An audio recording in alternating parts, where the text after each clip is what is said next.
Week 12 of the NFL season is officially in the books, and you guys know what that means. A Tuesday tier list rankings. Let's hop right into it.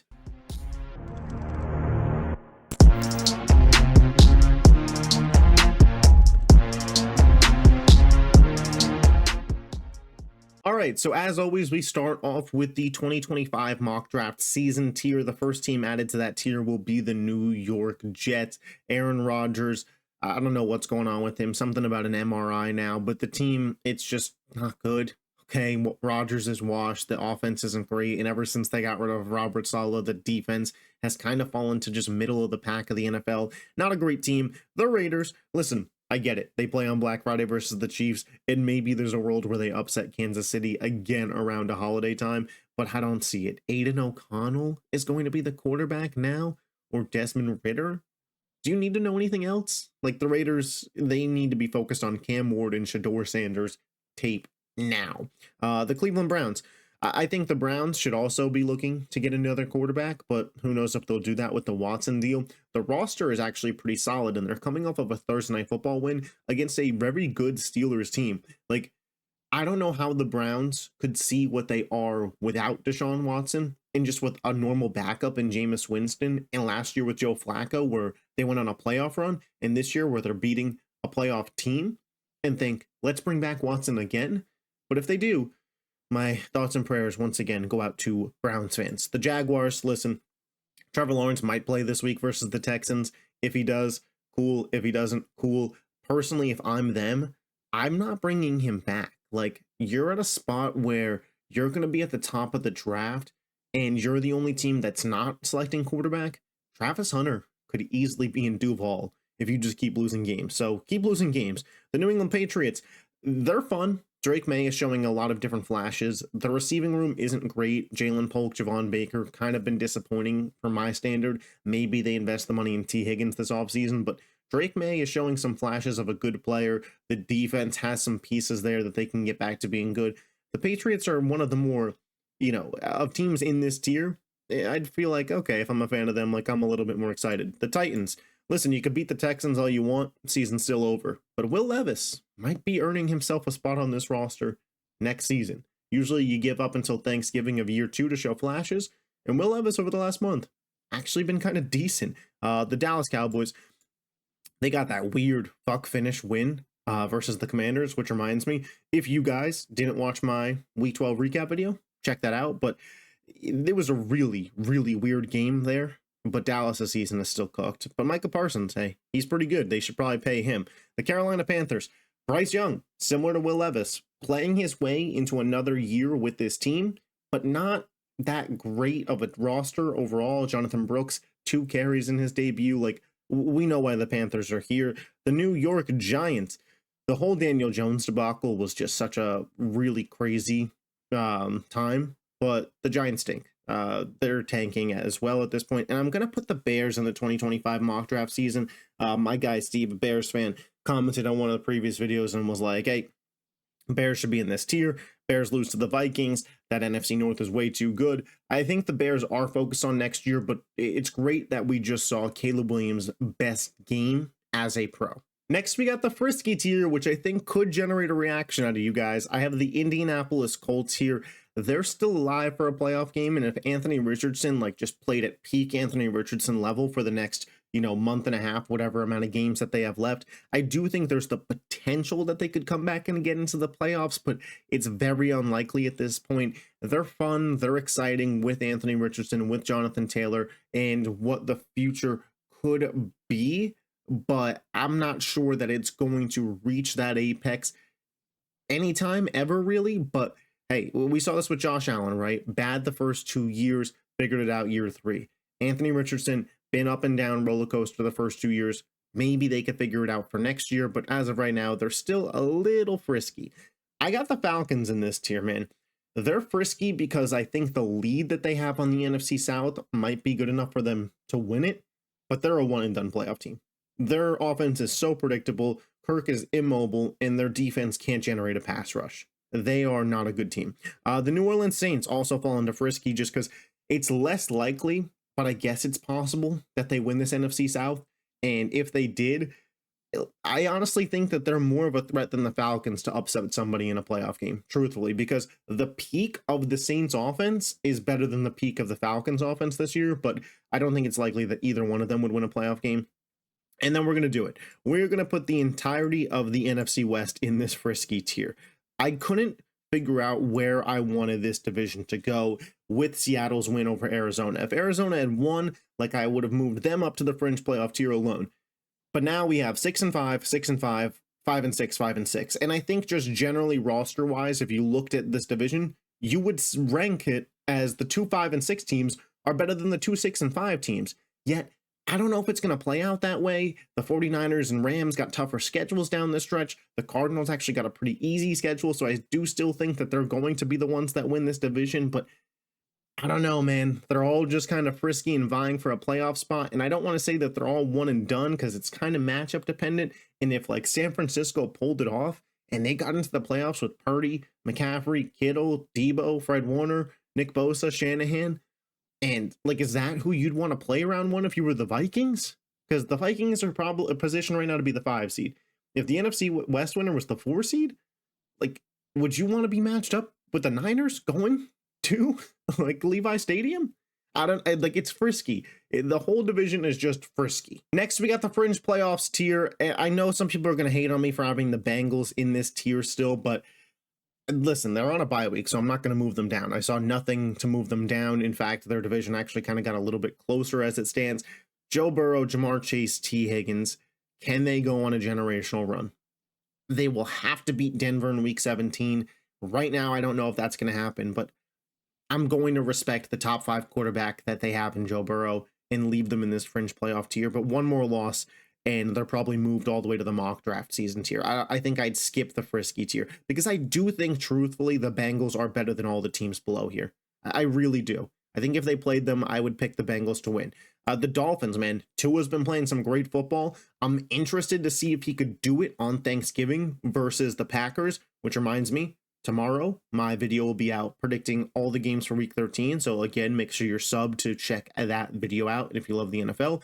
But the Dolphins, man, they've been playing some really good football. The offense is there. They're taking a lot more underneath stuff. And guys like Waddle, A-Chain are explosive enough. Tyreek Hill, that wrist injury. I heard somebody say that the wrist injury, what it's hurting him is his ability to get off the line of scrimmage because DBs are playing him real physical. That makes a lot of sense. Maybe he figures it out, maybe he doesn't, but the Dolphins have been on a roll. This Packers game on Thanksgiving will really tell me a lot. The Commanders, they fall again, man. They could miss the playoffs. Like, if 2 NFC West teams kind of do well to end the year, and the Commanders continue this Cliff Kingsbury wall that they've hit in this trajectory that's just down, down, down, down, they might miss, which at the beginning of the year, if you told a Commanders fan, hey, you guys are going to go 8-9 and just barely miss the playoffs, they would have been like, yes, we're signing up for that.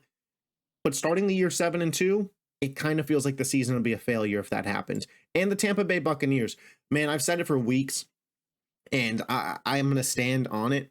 The Buccaneers are the best team in the NFC South. I don't know if the schedule works out that they win out, or like, not that they win out, but that they win enough to get into the playoffs, but they're way more fun of a playoff team than Atlanta or New Orleans. Give me Baker, give me the Bucks. The playoff team tier, we're starting off with the Houston Texans. The Houston Texans are kind of like the definition of this tier. They are a playoff team. They might win a playoff game, but I don't see them advancing to the AFC Championship at this point. I had such high hopes for the Texans team coming into the year, but the Stephon Diggs injury, the offensive line not holding up, you know, there's the question marks around Bobby Slowick. Is it his fault? Is CJ sophomore slumping? Whatever you want it to be. Like, this team did not take the step forward that myself and many others projected them to do. I still love the Joe Mixon addition. He's been fantastic this year. And their edge rusher combination of Will Anderson and Danielle Hunter is disgusting. 2 of the top 5 sack leaders. And those 2 are 2nd and 3rd for odds for Defensive Player of the Year. TJ Watt's number 1, but those 2, I threw some coin on them. I'm not gonna lie. Both are like, one's like 11-1 and one's 14-1. I forget who's who, but I threw some coin on them. The Chargers showed on Monday Night Football that they are also the definition of a playoff team. I don't think that they have the offensive capabilities to compete and win multiple games versus a Baltimore, Buffalo, Kansas City, whatever it may be, to advance to a Super Bowl. So I'm going to pull back on them a little bit just because when we saw them play Baltimore, the final score was 30-23, but that was a 2-score game for a lot of the second half. Baltimore kind of imposed their will on them, and the Chargers need another alpha wide receiver and maybe an upgrade at running back, but I'm telling you, the Chargers are ahead of schedule, and by next season, they're going to be legit. The Vikings, I have them in playoff team. I saw a comment, didn't like this. Listen, I get it. I was in on the Vikings for a really long time. I just think that there is a ceiling for this team that I can't see them beating one of their NFC North rivals and then Philly. I just can't see it. I think the talent discrepancy is too far. I think we've seen some of Sam Darnold's limitations at quarterback, and you're in an overtime game to the Chicago Bears, who are in the 2025 mock draft season tier, and you barely beat the Jacksonville Jaguars, who are also in the 2025 mock draft season tier. Like, they're winning a lot of games, and they're going to be a playoff team. There's no doubt about it. But I don't think the Vikings have the capability to make it past an NFC Championship appearance this season. The Denver Broncos, man, I was wrong about Bo Nix. Maybe a month ago at this point on the old channel, I did a quarterback tier list, and I had Bo Nix in mid. He's been really good. He's been really good. He's creeping up on Jaden Daniels for that Rookie of the Year. Bo Nix reminds me a lot of Brock Purdy, but doesn't have the weapons right now. I think the ceiling is higher than Brock Purdy's. Like, Bo Nix is reminding me of Brock Purdy while he's rolling out there with Vele and Cortland Sutton. The Broncos have a top 5 defense in football, and Broncos fans will tell you it's top 1. I'm not here to argue those kind of semantics, but the Broncos are one of those teams in the playoffs, man, that they have the ability to upset any team. I don't think they have the ability to fully go on a run, but they could upset any team on any given Sunday. Super Bowl contenders tier, I'm going to start off with the Baltimore Ravens. I know, Ravens fans, you'll want to see yourself moved up. They play Philly this week. They beat Philly. They'll move up into that favorites tier. I just want to see their defense hold up against a stronger offense. They were looking really good yesterday versus the Chargers, but again, that was against Josh Palmer and Quentin Johnson on the outside. What can the Baltimore Ravens defense do against Philly? They would have to play a team of that kind of talent to go and win a Super Bowl, whether it's Philly in the Super Bowl, whether it's Detroit in the Super Bowl, whether it's Buffalo, whether it's Kansas City, who's going to have Pacheco and Hollywood Brown back. Like, the defense is going to have to hold up against a good offense at some point. If we see it this weekend, I have no problem moving them up. Lamar is still a top 3 player at his position. Derrick Henry, a top 2 player at his position. The offense is probably the most efficient in the NFL. If not, it's top 3 right there with Philly and Detroit at this point in time. Got to show some love to the Ravens. The Pittsburgh Steelers. Listen, the loss to Cleveland, divisional game, Thursday night short week, snowy game. I'm not going to read too much into it. They were coming off of a big win off of the Ravens game. Pittsburgh, I still think that they have that 2012 Ravens vibe to them where the defense is so good and they have the best defensive player in the world. And if they get hot at the right time in the playoffs, they can go on a Super Bowl run. It's not as likely to me as Baltimore or to Green Bay, who's also in this tier, but I think it's possible. Green Bay Packers, not much change for them this past week. They absolutely obliterated the 49ers with a backup quarterback, did what they were supposed to do. Josh Jacobs, he's not going to get as much shine because the numbers aren't as flashy, but Saquon, Derrick Henry, Josh Jacobs, 3 really, really impactful signings for these teams this past offseason. And then, of course, we have the Super Bowl favorites tier. Buffalo coming off of a bye. Nothing changes for them. They still have a top 2 MVP candidate in Josh Allen. Ton of weapons for him. I still really think it might be Buffalo's year, especially with the way that defense generates a pass rush on third downs with a more rested Von Miller. The Kansas City Chiefs, you could say what you want about them in a close game to Carolina. They keep fucking winning. All they do is win. And they brought in DJ Humphries to play left tackle. Charles Omenihu is coming back. Hollywood Brown should be back for the playoffs. Isaiah Pacheco could be back as early as this week. Like, they're getting healthy. They're going to have the best version of their team come December, and they're 10-1. Like, I can't move the Chiefs out of this tier probably ever. Probably for the next year and a half. And we'll see what happens in the Super Bowl here. Because if they three-peat, like, they just permanently cement them in this tier for next season as well. The Detroit Lions, you could argue top to bottom, this is the best roster in all of football. Jared Goff is playing at a pretty good level. I really liked that they beat the Colts in a dominant fashion, but didn't put up 30 points, if that makes sense. Like, to show that we could still impose our will and it doesn't have to be just offensively with the Aiden Hutchinson injury. Really love that. And the Eagles, I think that they truthfully have the first running back MVP since Adrian Peterson in Saquon Barkley. The guy's on pace to break the rushing yards record. He's on pace to have close to 20 touchdowns.